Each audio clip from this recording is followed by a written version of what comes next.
Hi అండి, అందరికీ నమస్కారం. Welcome to my YouTube channel. ఈ వీడియోలో ఉద్యోగులందరికీ కూడా 3 శుభవార్తలండి. సో ప్రభుత్వం అయితే ఉద్యోగులందరికీ 3 శుభవార్తలు చెప్పింది. ఆ వివరాలు ఏంటి వీడియోలో చూస్తున్నాం. వీడియో అయితే ఎక్కడికైనా స్కిప్ చేయకుండా ఎండ్ వరకు అయితే చూసేయండి. అప్పుడే ఇన్ఫర్మేషన్ పూర్తిగా అర్థమవుతుంది. ఇంకా ఎవరైనా మన ఛానల్ సబ్స్క్రైబ్ అవునట్లయితే సబ్స్క్రైబ్ చేసుకోవడం ద్వారా నేను చేసే లేటెస్ట్ అప్డేట్ న్యూస్ మీ వరకు రీచ్ అవుతాయి. మొదటిది ఏప్రిల్ 1 నుంచి అంటే 2024-25 కొత్త ఆర్థిక సంవత్సరం అయితే మొదలైంది. దీంతో ఈ ఏడాది ఫిబ్రవరిలో కేంద్ర ఆర్థిక మంత్రి నిర్మలా సీతారామన్ గారు అయితే అభివృద్ధి నినాదం పేరుతో మధ్యంతర బడ్జెట్ని అయితే ప్రవేశపెట్టారు. అయితే ఆ బడ్జెట్ ప్రవేశపెట్టే సమయంలో పలు ఆర్థికపరమైన అంశాలను అయితే మార్పులు చేసినట్లుగా ప్రకటించారండి. ఆ మార్పులన్నీ కూడా నిన్నటి నుంచి అమల్లోకి అయితే వచ్చాయి. మొదటిదండి, అందులో సేవింగ్ స్కీమ్ అంటే సేవింగ్స్ ఇన్కమ్ బ్యాంక్ అకౌంట్లో సేవింగ్స్ స్కీము, అలాగే ఇన్కమ్ ట్యాక్స్, ఫాస్ట్ ట్యాగ్, ఈ మూడు కూడా ఇలా ఆర్థిక స్థితిని ప్రభావితం చేసే పలు అంశాలు అయితే ఉన్నాయి. కాబట్టి వాటి గురించి మనం ఇప్పుడు ముందుగానే తెలుసుకునేది జాగ్రత్త పడడం మంచిదండి. ఆర్థిక నిపుణులు చెప్తూ ఉన్నారు. సో ఎప్పుడు ఏ ఖర్చు ఎలా వస్తుందో తెలియదు కాబట్టి సో ఇప్పుడైతే తెలుసుకుందాం ఈ ఆర్థిక సంవత్సరంలో అయితే ఇలా ఉండబోతోంది అని.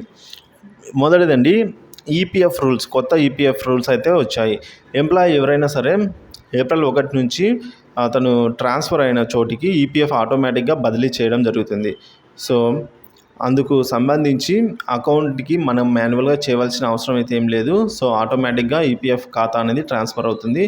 సో ఉద్యోగం మారినప్పుడల్లా బ్యాలెన్స్ మాత్రమే ట్రాన్స్ఫర్ అవుతుందా, సదరు వడ్డీ కూడా జమ చేస్తారా అనే విషయం అయితే తెలియాల్సి ఉందండి. సో అది కూడా అప్డేట్ అయితే రావాల్సి ఉంది. మొత్తానికైతే ఈపీఎఫ్ సంబంధించిన అప్డేట్ ఇది. ఇక రెండవది 2 ఫ్యాక్టర్ అథెంటికేషన్ అని చెప్పేసి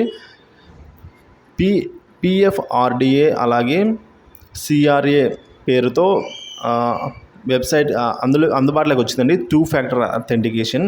ఎన్పిఎస్ ఉద్యోగులు ఎవరైతే ఉంటారో వారు యూజర్ నేమ్ పాస్వర్డ్తో పాటు ఇక నుంచి ఆధార్ మొబైల్ లింక్ అయిన ఓటీపీ అంటే 2 ఫ్యాక్టర్ అథెంటికేషన్ వినియోగం చేసుకుని మాత్రమే వారైతే లాగిన్ అవ్వడం జరుగుతుంది. సో ఇది రెండవదండి. ఇక మూడవది వచ్చేసి లీవ్ ఎన్కాష్మెంట్. మధ్యంతర బడ్జెట్ ప్రవేశపెట్టే సమయంలో నిర్మలా సీతారామన్ గారు చేసిన ప్రకటనలో లీవ్ ఎన్కాష్మెంట్ పన్ను మినహాయింపు అంశం తెరపైకి అయితే వచ్చిందండి.